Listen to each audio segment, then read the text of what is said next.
It is Monday. It is the 16th of June. I'm Monita Rajpal. This is CNN News Center, live from Hong Kong. Our top stories today.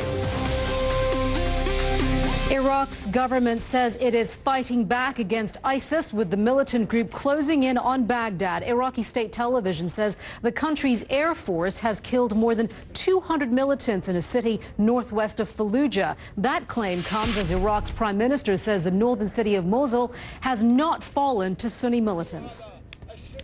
But Sunni insurgents fighting for a radical Islamic state appear to be advancing towards the Iraqi capital. And from all indications, ISIS has been brutal in its bid for control.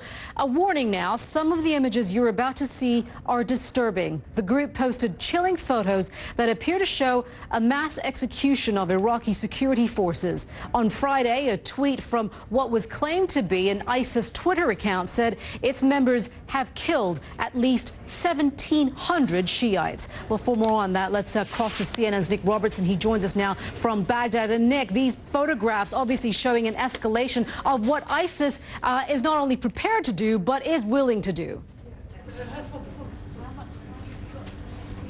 Monita, yes, what we know from here is that we cannot independently confirm these images, Monita. Absolutely. All right, Nick, thank you for that. Nick Robertson there live for us from Baghdad. Well, let's take a look at Iraq's military capability. The country...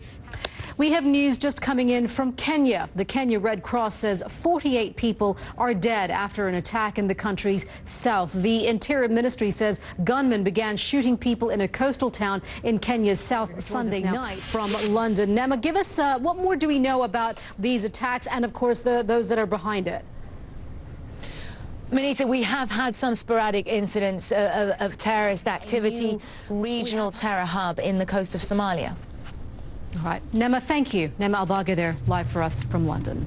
You are watching CNN News Center, live from Hong Kong. Coming up, Russia takes a tough stand with Ukraine over disputed gas bills. CNN News Center, live from Hong Kong. I'm Monita Rajpal. Russia's state-owned gas firm Gazprom says it will cut off supplies to Ukraine after talks to resolve a payment dispute fell through. Gazprom says Ukraine owes $4.5 billion in unpaid gas bills, and that Kiev will now have to start prepaying for future gas supplies starting today. Well, let's get the view now from Russia on the future of its natural gas ties with Ukraine. CNN senior international correspondent Matthew Chance joins us now live from Moscow. And Matthew, so these talks, the deadline came and went some 2 hours ago. No resolution there.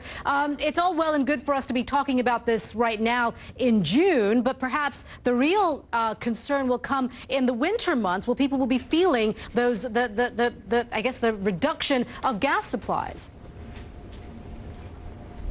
Yes, and I think the expectation is that the dispute may be resolved. From Moscow. Some of the other stories that we're following for you here at CNN News Center. Israel's military says it has detained more than 150 Palestinian suspects over the kidnapping of 3 Israeli teenagers. The teens were last seen in Jewish settlements in the West Bank late last week. Israeli Prime Minister Benjamin Netanyahu is pointing the finger at Hamas, but Hamas says the accusations are baseless. The Taliban in Pakistan is telling all foreign-run companies to leave the country. It follows a strike on militants by Pakistan's military on Sunday in volatile North Waziristan near the Afghan border. The target was a meeting of Pakistani Taliban and ethnic Uzbek fighters. The military says its airstrikes killed dozens of suspected terrorists. According to China's state-run CCTV, 3 people have been sentenced to death for their roles in a deadly attack on Beijing's Tiananmen Square last October. In that incident, a vehicle drove through security barriers into a crowd in the square. The attack killed 5 people, including 3 in the vehicle. Colombia's President Juan Manuel Santos has won a second term in office. He took nearly 51% of the national vote on Sunday, beating a right-wing challenger. Santos's win allows him to continue peace talks that opened late last year with a leftist guerrilla group known as FARC. You are watching CNN News Center live from Hong Kong. Next, a World Cup update. For the first time, FIFA's new goal line technology is used by...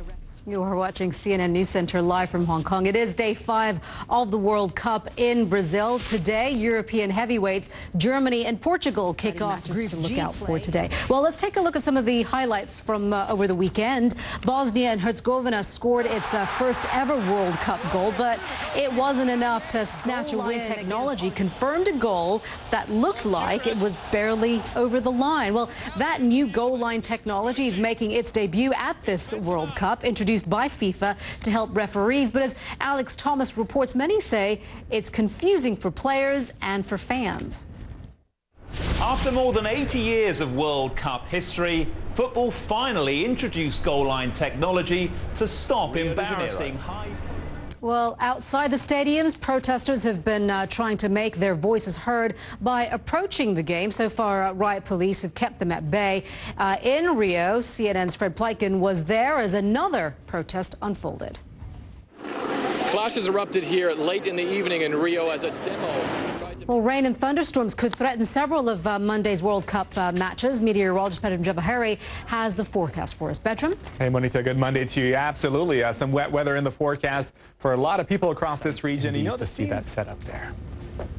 Great shot indeed. Yeah, Pedram, thank you very much. And I think a lot of people will be smiling at these next few images that we're going to show. Britain's Prince George made his first public outing since his tour last month to Australia and New Zealand of Cambridge. He is a cute kid. You are watching CNN News Center. I'm Monita Rajpal at CNN Hong Kong. Thank you for joining us. I'll update you the news headlines in just a few minutes.